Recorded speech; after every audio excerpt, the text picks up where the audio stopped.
Shalom and Maranatha. Welcome to the Septuagint versus the Masoretic, the only ministry of its kind that looks at the truth of the scriptures, looking at the Septuagint on one hand and the Masoretic on the other. Now the Septuagint, as I mentioned many times previously, is the version of the scriptures that existed during the time of Yeshua, even before he became flesh. It was used by the New Testament church and the apostles. It was produced circa 230 BC, and the Masoretic, on the other hand, was in development after Yeshua had already lived as a man and died and was resurrected, I believe, around 70 or 100 years after his death, and was only, and it's the present form we have it 1,000 years after. So it was going through continual changes, but in any case, it was produced after his time on earth as a human being, the son of Mary and Joseph. So today we're looking at Deuteronomy chapter 32. It's quite a lengthy chapter. We have 52 verses to look at. We won't be looking at every single verse, but only the ones with notable differences. So in verse 2, it says here, "Let my speech be looked for as the rain, versus my doctrine shall drop as the rain, so it will be yearned for." Versus, there's no mention of yearning. Snow versus showers. Verse 3, called on the name of Yah, versus publish a sign, versus publish the name of Yah. A sign versus a scribe. Verse 4, an addition of the rock. His works, true, versus perfect. Elohim, faithful, or is faithful, and there is no unrighteousness in him. So this is possibly Messianic because it seems to relate to Isaiah 53. Just and holy is Yah, versus an owl of truth and without iniquity. Just and right is he. Verse 5, they have sinned, not pleasing him, spotted children, a froward and perverse generation, versus they have corrupted themselves. Their spot is not the spot of his children. So that is an interesting way to put it. Spotted children means they are marked, that they have a blemish, versus their spot is not of his children. So that is open to many interpretations, whereas it's more simply understood in the Septuagint. They are a perverse and crooked generation. Okay, it's not too far from that one, from the Septuagint. So this can be wrongfully used to support divestment theology or replacement theology, this verse, saying that Israel was rejected by God. That's one possibility here, and you can possibly use this, the Masoretic version of this text, to say that Israel are not who they claim to be. That the tone is very much, it's more negative and pessimistic in the Masoretic, which only further supports the evidence, the proof that the Septuagint is the more trustworthy and reliable translation. Again, it's the one that was written before Jesus Christ existed as a man, as the Mashiach in the flesh. So, yeah, they have sinned. I'm not sure, not him. I guess not pleasing him makes more sense. Spotted children, froward and perverse generation. So it's saying, yeah, they have a mark. They've sinned, and therefore They have a blemish found in them. Whereas if you say they've corrupted themselves, okay, but their spot is not of his children, saying they're not his children, they're the wrong ones. It's actually another group of people. Maybe it's the Ishmaelites. So that's one verse people could use in a wrong way, in an erroneous way. Verse 6. So I'm surprised that this verse actually is still there, that it exists and it remains. That is surprised it's even there, because it's only taking away their credibility as a people, when we know that's just not the truth. They are his people. Verse 6.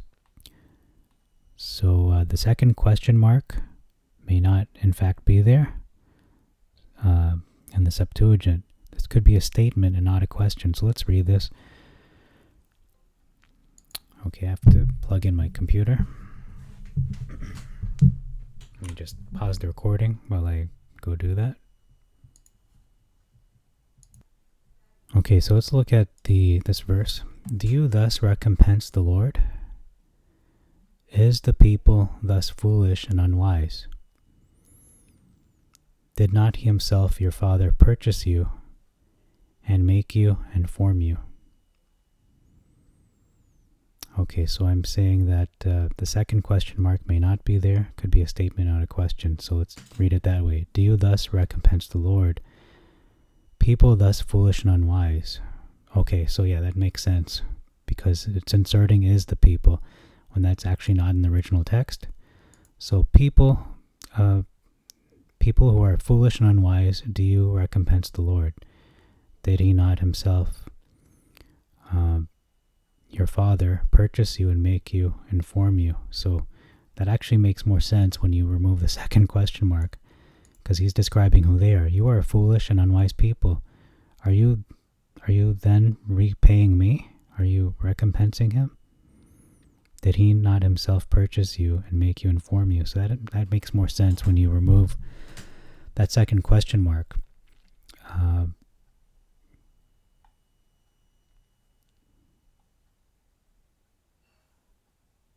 Because even in the Masoretic, it supports this, although you don't need this Masoretic to support it, but it's saying that they are foolish people and unwise. Whereas the Septuagint, it's kind of opening it up to the possibility that it's asking the question, are they foolish and unwise? And we know that this is an insertion. It's actually not in the original Hebrew. The original Greek, which came from the original Hebrew, is the people thus foolish and unwise? No. Do you thus recompense the Lord, people thus foolish and unwise? No question mark. It actually, because there's no punctuation in the original either. There are no question marks. There are no exclamation marks in the original ancient text. Those didn't exist. So it's up to the interpreter, up to the scribes, up to the reader to fill those gaps for themselves and try to use their discernment as to what is the tone of what is being written, what is being read. And then the next one we see is form versus establish. And verse 7, past ages versus many generations. I'm just going to say V instead of verses, because it takes a lot more energy and effort to say V. Verse 8, an addition of to the nations, their inheritance. That was added. Huge difference. It says here, he set the bounds of the nations according to the number of the angels of Elohim. So this explains, I believe this explains why there's a spirit over, for example, the prince of Persia. So that's a demonic fallen angel that is ruling over Persia, when it was mentioned will be mentioned later on when we'll cover that. But if you look it up, it says that an angel was prevented from coming to, I believe it was Daniel, because of the prince over Persia, which is not the physical human being. It's actually a spiritual entity that is acting as like a puppet master of this puppet, the human puppet. And then V, he set the bounds of the people according to the number of the children of Israel, which makes no sense. Why would you set the bounds of all peoples according to 12 tribes? And we know there are so many people groups, not just 12. It makes more sense that when the Most High divided the nations, which is the incident at the Tower of Babel, he separated all the people. He set the bounds of the nations, and we see those bounds still in existence to this day and continually changing and evolving, or devolving, however you want to say it. But they continue to exist and continue to be enforced according to the number of the angels of Elohim. So whether they're the good ones or the bad ones, but they are divided by that way. That makes a lot of sense. So this makes no sense to go by the Masoretic, because Israel did not exist during the Tower of Babel. There was no Israel yet. The Tower of Babel incident that it alludes to when it says that he divided the nations, when he separated the sons of Adam, that event predates Israel by centuries. Also, this would mean that there should only be 12 nations in total. Verse 9, line versus lot. So the line or lineage of the prophesied seed that Eve would have, not simply an inheritance. So there is more to it. There's more to it than just the lot of your inheritance, the land you inherit. It is the line of the seed. This is this is a Messianic verse, to be honest. So I'll just put here Messianic. Just type it out in capitals. So Israel is the line of his inheritance. So it's important to identify that this lines up with the prophecy of Genesis 3, where it says, I'll put enmity between your seed and the seed of the serpent. So this is the promised seed that is supposed to save all of humanity and redeem them. Verse 10, significant difference. He maintained him in the wilderness and burning thirst and a dry land. V, he found him in a desert land and in the waste, howling wilderness. So we can see finding somebody versus maintaining him, so taking care of somebody, as well as waste, howling wilderness versus burning thirst. So this person was dying of thirst in a dry land, in the desert, versus in the waste. So it doesn't say that this person was thirsty, did not qualify that, did not specify that, and it also adds that it's howling wilderness. Apple of an eye versus apple of his eye. So if you keep somebody as the apple of an eye, you're protecting it. When you keep your eye, you're protecting it from harm. But if you keep him as the apple of your own eye, yeah, that's a little more special, I would say, just to be frank. But in any case, if you're keeping the apple of your eye, keeping the apple of an eye, you are protecting it, you're caring for it. Verse 11, as an eagle would watch over his brood and yearns over his young. V, an eagle stirs up her nest, flutters over her young.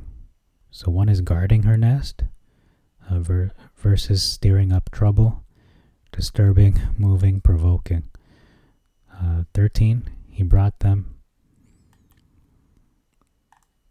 Okay, this is verse 11. Okay, verse 13. He brought them up on the strength of the land. V, he made him ride on the high places of the earth. So one is to raise them on the produce of the land versus poetic language which is very nebulous and vague. Could be a Hebraic statement, a Hebrewism, but in any case, that seems to be lost in the translation.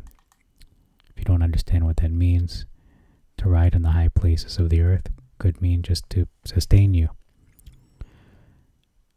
Solid versus flinty, rock. 14, the argument to be vegan and not eat dairy is debunked here.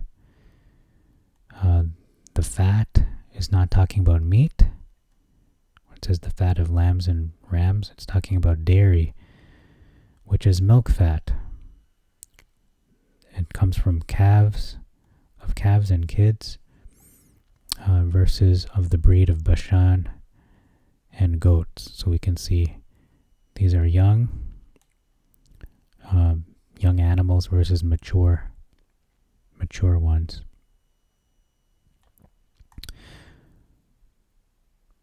Because there is a restriction for the children of Israel or anyone who is observing Torah to eat fat. You're not supposed to eat the meat fat, but this is the fat that you can eat. It is the butter and the milk with the fat of lambs and rams. So I believe this is talking about the fat which comes from dairy as a byproduct of dairy. Okay, because otherwise that's a contradiction. Omission of wine. So wine was omitted. And an addition of the word pure. So pure was added. 15, Jacob versus Jeshurun. An omission of 8 and was filled.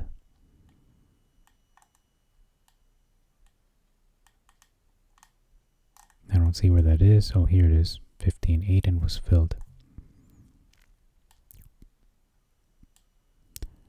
Beloved one, that's omitted as well. That's an important Hebraic term. I believe that's yachid. That's like your favorite son, your favorite child. And then broad. He became thick and broad. Broad was omitted. Big difference is he departed. Departed from Elohim, his Savior, versus he lightly esteemed the rock of his salvation. So it's one thing to depart from Elohim, your Savior, versus to lightly esteem. So you esteem him, but not that heavily, but lightly. You don't take him that seriously. The rock of his salvation.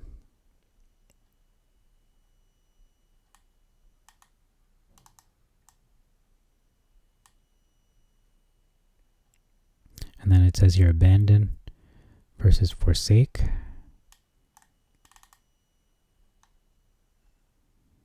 Versus esteem lightly. Okay, not strongly. Okay, already covered that. Verse 16, me, provoked me versus provoked him. An omission of their abominations. There, the word there. And bitterly was omitted as well.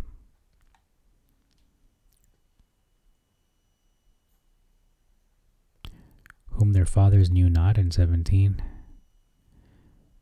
Versus whom your fathers feared not. Which doesn't make sense. They sacrificed to devils and not to Elohim. To Elohims, I guess you could say whom they knew not. Versus whom they knew not. And it says, to gods whom they knew not, new and fresh, Elohim came in, whom their fathers knew not, whom your fathers feared not. Doesn't make any sense. When you ask, okay, they didn't fear them, but they knew them. I think it would make more sense to just not say feared, to just say they didn't know them. But if they're serving these other Elohim, they are in fact fearing them because they're trusting in them, and they're obeying them according to the Elohim's customs, or the other people's customs, the strangers' customs. Big difference in 18. You have forsaken Elohim, versus of the rock that begat you, you are unmindful.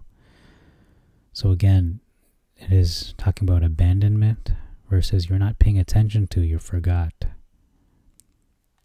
No, it's just more blunt here. Who feeds you versus that formed you. 19, jealous versus abhorred.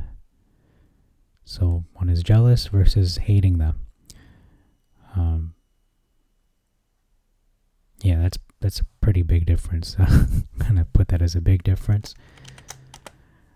Elohim, or Yah Elohim, is not one who hates his people. He is one that is jealous over his people. Zealous and jealous share not just a rhyme in terms of the way they sound, but also an etymology. Both words ultimately come from the Latin zealous, which means jealousy. So in the past, their meanings were somewhat closer, jealous and zealous. They were closer to each other than they are today. So in the 16th and 17th centuries, the word zealous occasionally was used in the Bible to refer to a quality of apprehensiveness or jealousy. So in the King James Bible, for example, when it says zealous, it actually means jealous. However, by the 18th century, it had completely diverged in meaning from jealous, signifying warmly engaged or ardent on behalf of someone or something. So today, zealous often carries a connotation of excessive feeling. So it typically means fiercely partisan or uncompromisingly enthusiastic. In this context, however, it could mean intolerant or feeling anger due to a rivalry or unfaithfulness. So when we read this verse, and Yasan was jealous, so it sounds like he's intolerant or was feeling anger towards Israel because of this rivalry that is being created between Yah and the strange Elohim. Or he's feeling jealous or anger due to their unfaithfulness. That makes more sense. So the word zealous, when you look at ancient texts, actually means jealous. When we look at texts that come from before the 17th century, or maybe even before the 18th century.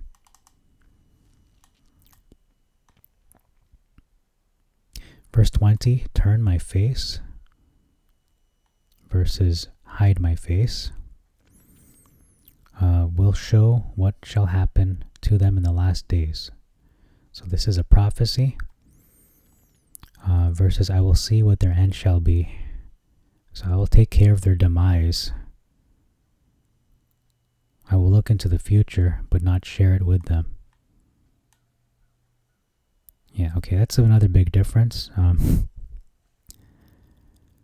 So we're getting into the meat of this chapter. This is going to be one of the most important chapters in all of the Bible, actually, in all of this book, and not just the book of Deuteronomy, but all the Torah, and possibly even all of the Tanakh. So I have to want to be very thorough in the way I cover this. So we see here faith in this context. It says here, sons in whom is no faith. So faith in this context could mean loyalty, could mean covenant faithfulness. Verse 21, idols versus vanities. And then it says here, void of understanding versus with a foolish nation. So this could be a prophecy of the gospel being preached to the Gentiles and that they have been accepted by Yah. So let me just read this verse. They have provoked me to jealousy with that which is not Elohim. Talking about Israel. They have exasperated me with their idols, and I'll provoke them to jealousy with them that are no nation. So the Gentiles, void of understanding.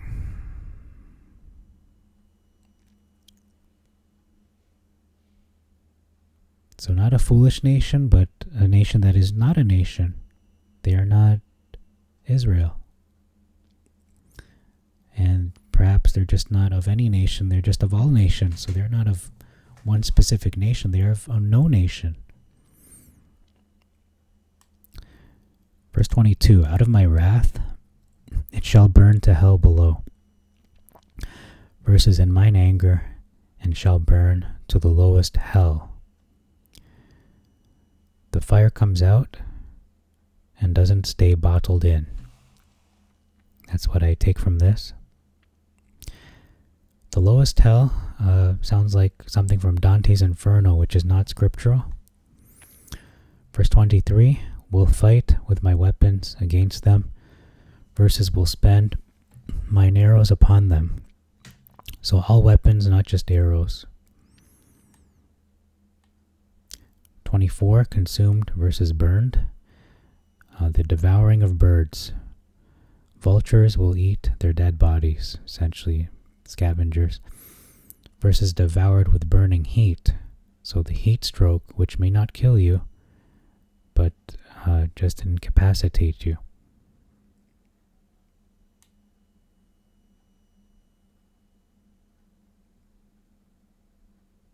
So I'm not saying heat stroke does not kill you, but there's a chance it may not kill you, but it can kill you or incapacitate you. Irremediable,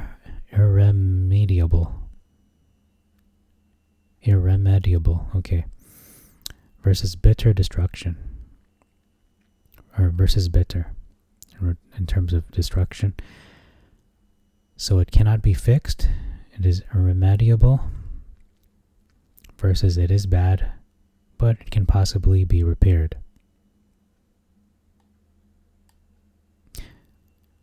With the rage of serpents creeping on the ground, versus with the poison of serpents of the dust. We have an omission in 25. It says, shall bereave them of children. The sword shall bereave them of children. Out of the secret chambers, versus within. An addition of into corners.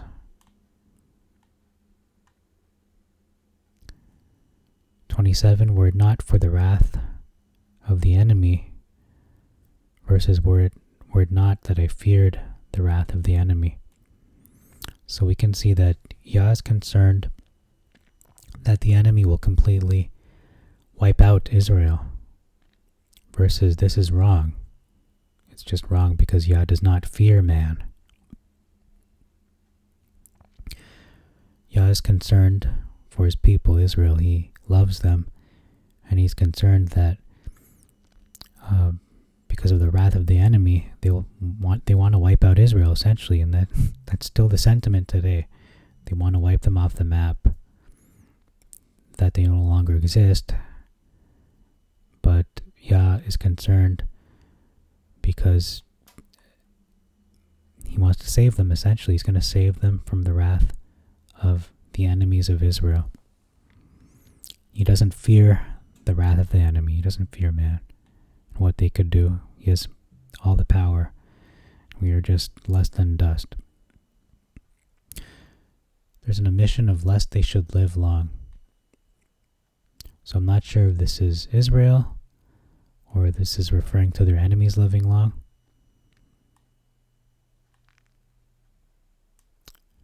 Were not for the wrath of the enemy, lest they should live long. So it is kind of open to interpretation. Big difference, lest their enemies should combine against them. So as we have seen time and time again, when those who hate Israel combine to try to destroy them completely and wipe them off the face of the earth, we've seen this many times in history. So lest their enemies should combine against them, lest their adversaries should behave themselves strangely. What does strange behavior have to do with being concerned? With Yah being concerned for their safety or fearing for them? Nothing. Strange behavior is strange behavior. If your enemy behaves strangely, would you be concerned? Not really. But if your enemies, plural, should combine against you, you have a problem, big problem.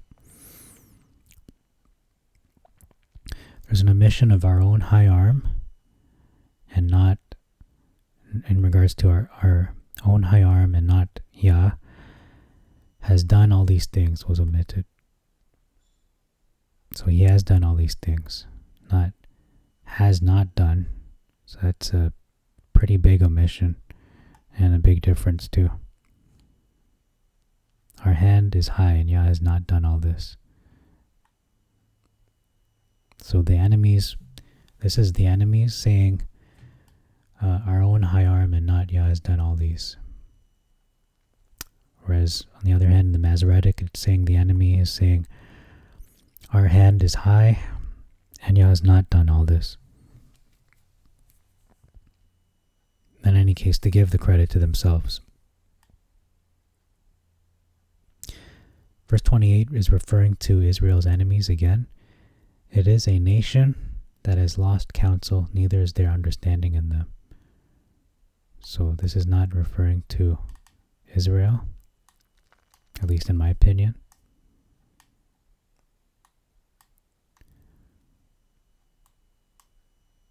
There's a big difference. It says they had not sense to understand versus, so let me continue on.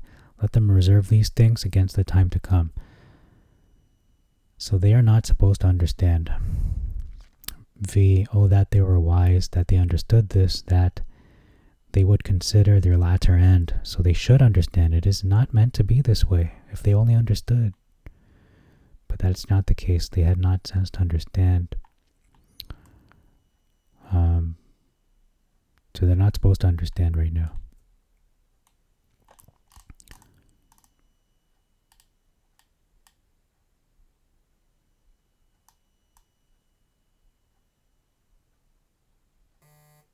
So it's hard to really understand, ironically, whether this is talking about the enemy or Israel. So I'm going to leave that open to people's interpretations. It's not black and white here. It is something that requires a lot of meditation to fully understand who it's referring to here. But I'm going to go by my original interpretation is that it's talking about the enemies that they do not understand. It is a nation that has lost counsel. But it could be talking about Israel. It could be wrong.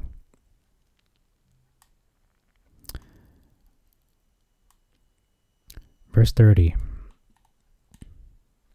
If God had not sold them, if Elohim had not sold them, and Yah delivered them up.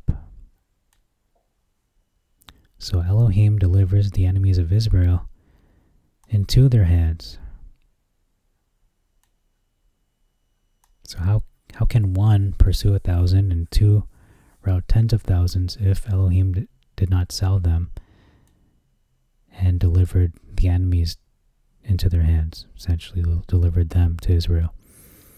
The rock had sold them and Yah had shut them up. So it's a big difference here because it's not saying that Elohim is rescuing his people. It's saying that he is delivering Israel into the hands of their enemies, saying essentially that he abandoned them, that Yah abandoned Israel. So that is a pretty big difference. It's a huge difference. So that's 30. Yeah, it is a big difference. In 31, we have a huge difference, so it's only increasing. For their Elohim are not as our Elohim, but our enemies are void of understanding. So that further cements the argument that it's talking about not Israel, but the enemies, not Israel themselves, that they don't understand. It's the enemies that are void of understanding, because it just says it out right here, plain English. This verse confirms the preceding verses. We're referring to the enemies, so the enemies of Israel, not Israel proper. So as I was saying earlier, I'm not sure what it's talking about. Now it seems to be more clear as we read along. For their rock is not as our rock, even our enemies themselves being judges. So we can see it's a pretty big difference. Their Elohim are not as our Elohim. So their rock is not as our rock. What does that even mean? What is their rock? Do they have a rock? But when you say their Elohim, yeah, they have Elohim, but not our Elohim. It's not the same one. One is real, one is demons. Our enemies are void of understanding.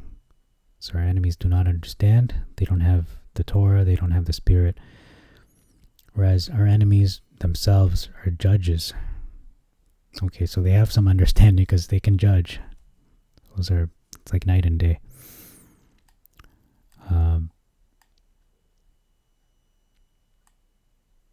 Verse 32, vine branches versus fields. Verse 33, rage of serpents versus, in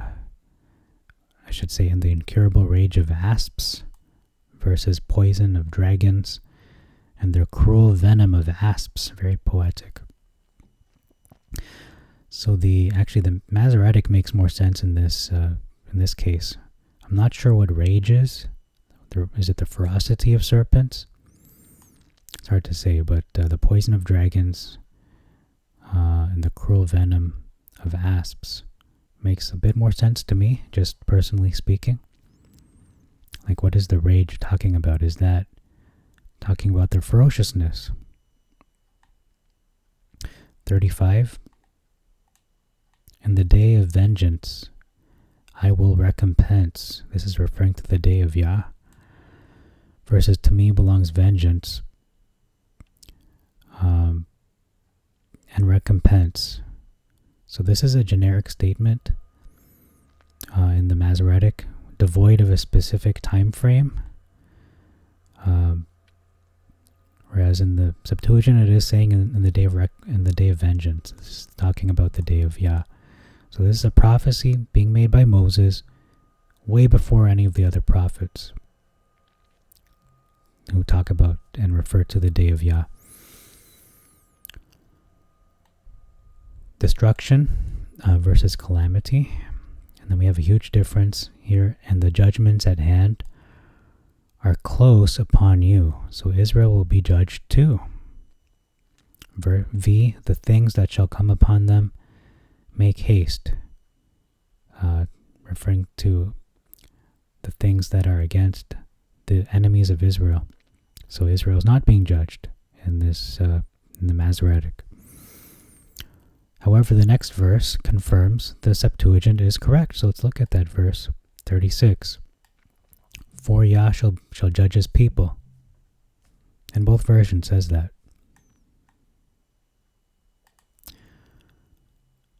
And shall be comforted over his servants versus repent himself. So Yah takes comfort in verse 39 that he is the one that saves. He is the one that saves. We're going to see that. Big difference, utterly weakened and failed in the hostile invasion. His people were utterly weakened and failed when the invasion took place, and were become feeble. Versus their power is gone, there is none shut up or left.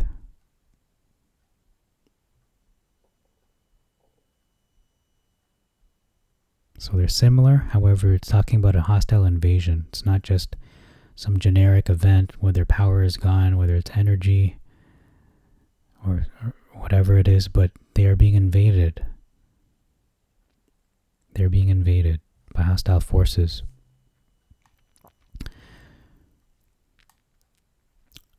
So they are weakened versus they are eradicated, and there are no survivors, because it says there is none shut up or none left. There are no prisoners. So this goes against prophecy, saying that there will be a remnant left. This contradicts that. So if people use this verse, they can use this and say the Bible contradicts itself, and I would say you are right. It does. In the Masoretic, but if we're talking about the Septuagint, no, there is no contradiction here, because there is a remnant. There is a remnant. All the prophets say so. There will be a remnant. He's not going to completely eradicate Israel. It's not, if that happens, then the seed prophecy is just a big sham to say there's going to be a seed, and that seed will remain, and there will be a people. So no, this is a contradiction. If you use the Masoretic, yeah, there's a contradiction. The text has been, I'm going to say the C word, corrupted. It's been corrupted. And in this instance, in this verse 36 of chapter 32, there's a corruption here in this text, because it says none shut up or left, so there's no survivors. Doesn't make any sense. Verse 39, I am. Behold, behold that I am.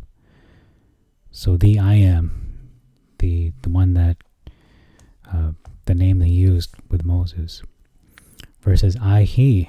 So this could be a reference to the divine name, again, that he used with Moses, the I am that I am, the being, in the Septuagint, as it refers to as the being, the Eya, Shur Eya in Hebrew, versus I am he, which is an identifier. It's not a title. This is more of a title in the Sep. Okay. Verse 40, there's an omission of, and swear by my right hand.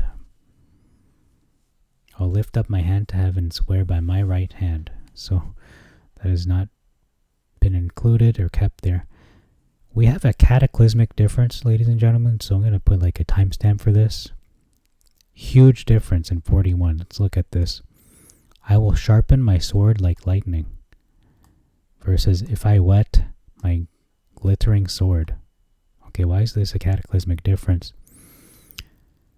Yah is angry, and he will 100% take vengeance on the enemies of Yah and the enemies of Israel. One and the same. Versus, he may or may not take vengeance. If I whet my sword, there's a possibility he may not take vengeance. That's not what he's saying here. I will sharpen my sword, and I will render judgment.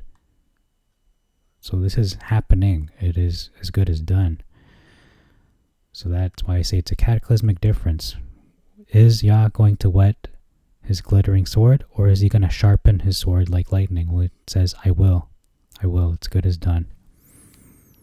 That sword is going to be spilling a lot of blood in the future. Continuous difference. 42, weapons versus arrows. As well, the punctuation and word order are all wrong. It should read like this. This is how I interpret it. I will make my weapons drunk with blood, comma, and my sword shall devour flesh with the blood, period. My sword shall devour the heads of enemies that rule over them, who are of the wounded, and who are from the captivity, which is Israel, that is taken captive, and those who were killed in action and refused to be taken captive.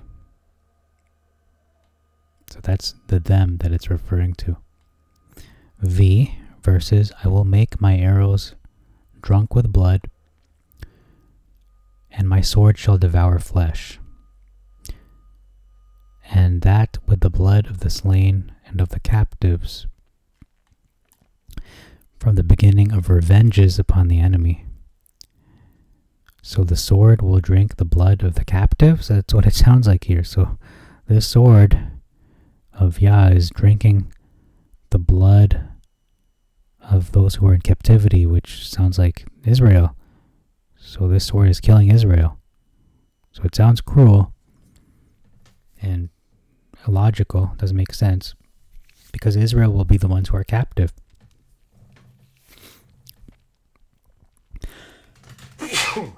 Okay, so in verse 42, if you read in the Septuagint, even I was saying the punctuation and the word order, it doesn't make sense to me. So I'm just going to read it one more time, just for clarity's sake. This is how it is originally written. I will make my weapons drunk with blood, and my sword shall devour flesh. It shall glut itself or fill itself with the blood of the wounded, and from the captivity of the heads of their enemies that rule over them. So it's just a little more confusing in the original way it's rendered, but that's why I correct it to say, I will make my weapons drunk with blood, and my sword shall devour flesh with the blood. Period.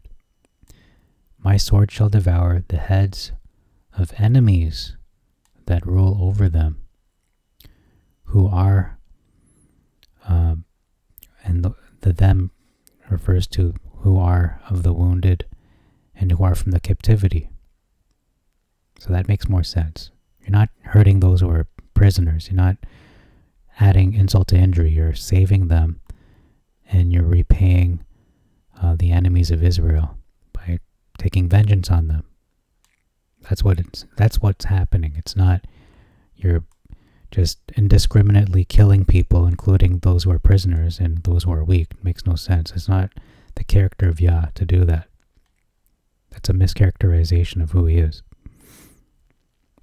Verse 43 is a Messianic prophecy that is referred to in the New Testament. So let's read this.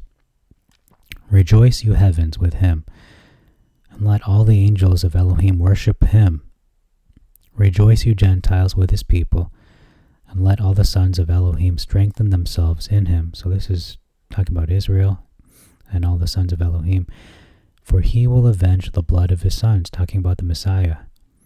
He will render vengeance and recompense justice to his enemies, and will reward them that hate him. And Yah shall purge the land of his people.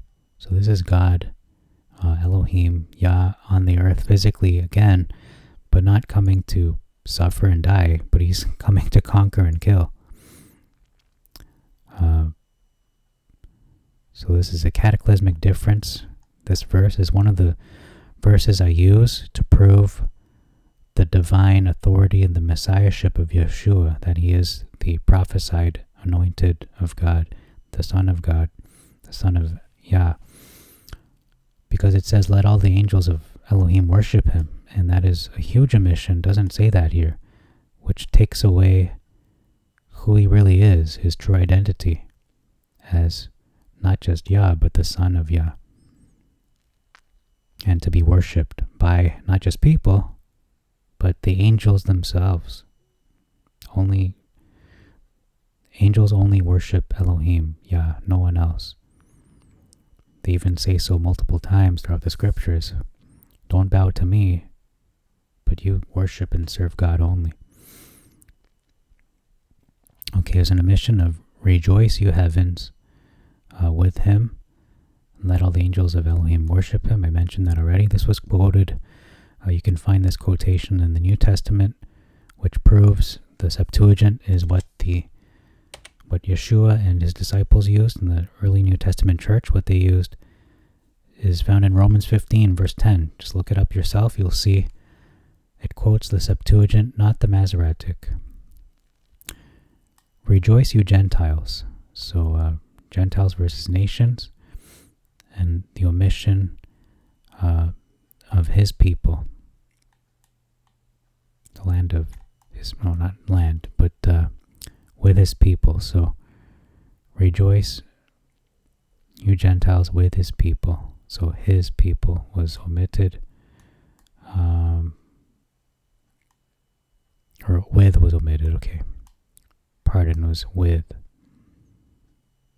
So that was inserted, but it was actually in the original text. It was not inserted. It was not inserted. It was part of the original. It's not an insertion.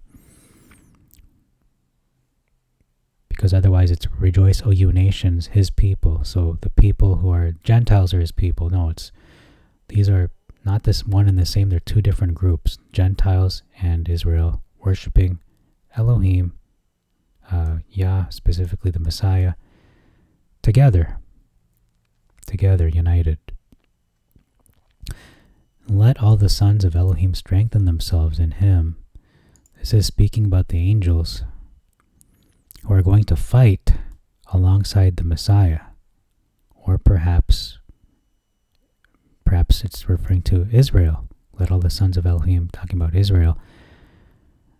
I'm going to leave that open to interpretation, but I'm kind of leaning on the angels, because it does speak, prophecies speak about the Messiah coming down with his myriads of angels. And these angels are, as you probably know, one angel can take out hundreds of thousands of people. So to have multiple angels is a force to be reckoned with. It's going to be overkill, to be honest. So the blood of, in brackets, his sons versus his servants. So these are his sons. So all those who were murdered, from the infant Hebrew sons in the river, Nile, to the Holocaust, to the end of the age that is yet to come and will be the worst of all suffering that the children of Israel has ever gone through or will ever go through, but they will be saved out of it at the last hour, in the nick of time, by the Messiah that they mocked. And they will realize it is Yahushua, and they will be crying, but they'll be thankful because he's come to save them from their destruction. There's an omission of recompense justice. It is not simply revenge for revenge's sake.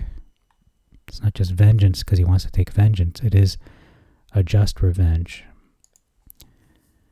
It is for justice, for the purpose of justice, because Yah has judged rightly. He is a righteous judge. There's an omission of, and will reward them that hate him. And then we have a cataclysmic difference here. And Yah shall purge the land of his people. For V, and will be merciful unto his land and to his people. So it's saying in the Septuagint that Yah, Elohim, will destroy those in the land who are the enemies. This is not referring to Yah. The land is being personified here, meaning the people of the land who are the enemies of Israel. They are the ones who have surrounded and come to occupy and take into captivity the children of Israel. So that's what the Septuagint is saying. However, in the Masoretic, it's completely wrong. He will not be merciful to the enemies, saying he's going to be merciful to his land.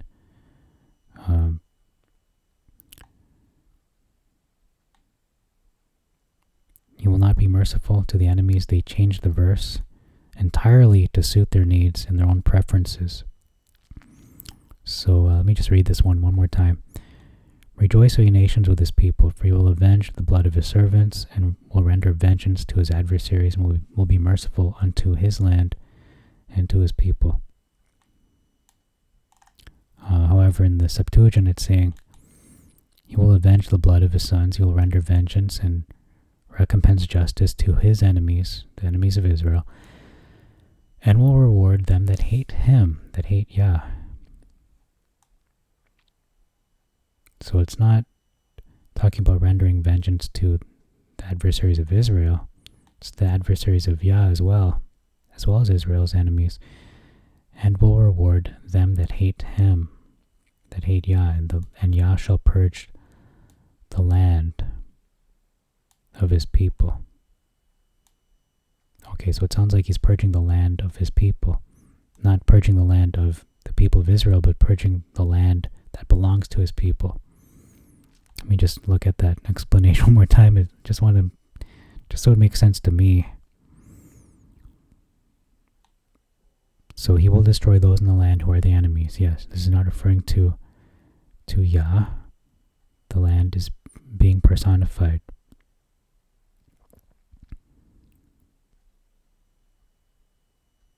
Okay. Reward them that hate him.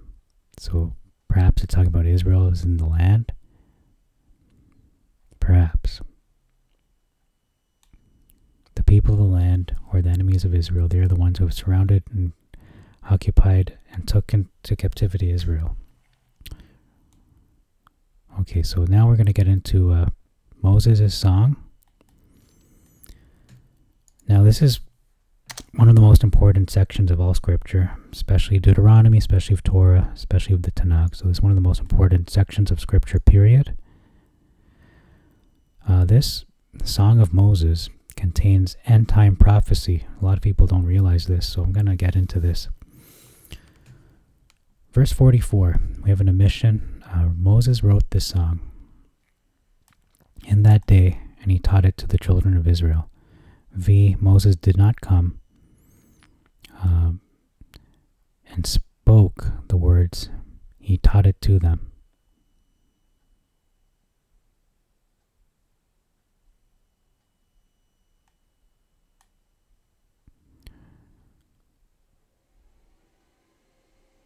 So he even taught them how to sing it, according to the Masoretic. In the Septuagint, it just says, he wrote this song in that day and he taught it to them. Okay. So Moses did speak all the words of this law, versus he did not speak all the words of this song.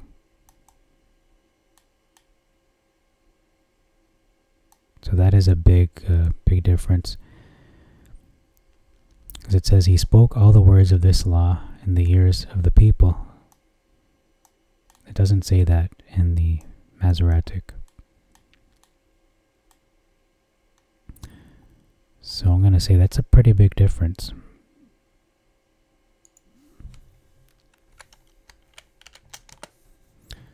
We have an addition of all these words in 45. 46, take heed with your heart to all these words, which I testify to you this day. Set your hearts unto all the words which I testify among you. So beware, listen carefully. That's what he's saying in the Septuagint. Verses, remember and preserve these words. So just remember them, preserve them, but you don't have to beware of them. You don't have to obey them. That's what the Masoretic's saying anyway.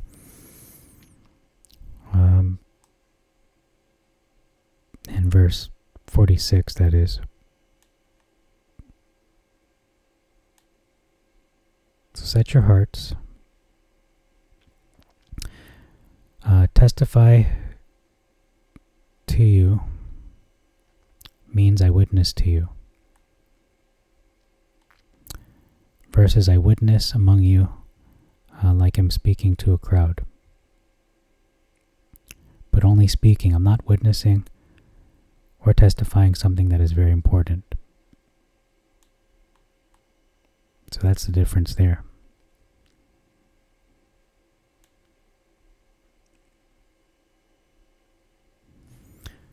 So which it is? it is important. It is not vain, as the following verse stresses, like it's a vain thing. There's a big difference here in verse 47. For this is no vain word to you, versus this is not a vain thing to you. Because it is your life. So it's not a vain thing. It is not a vain word. The words of this law.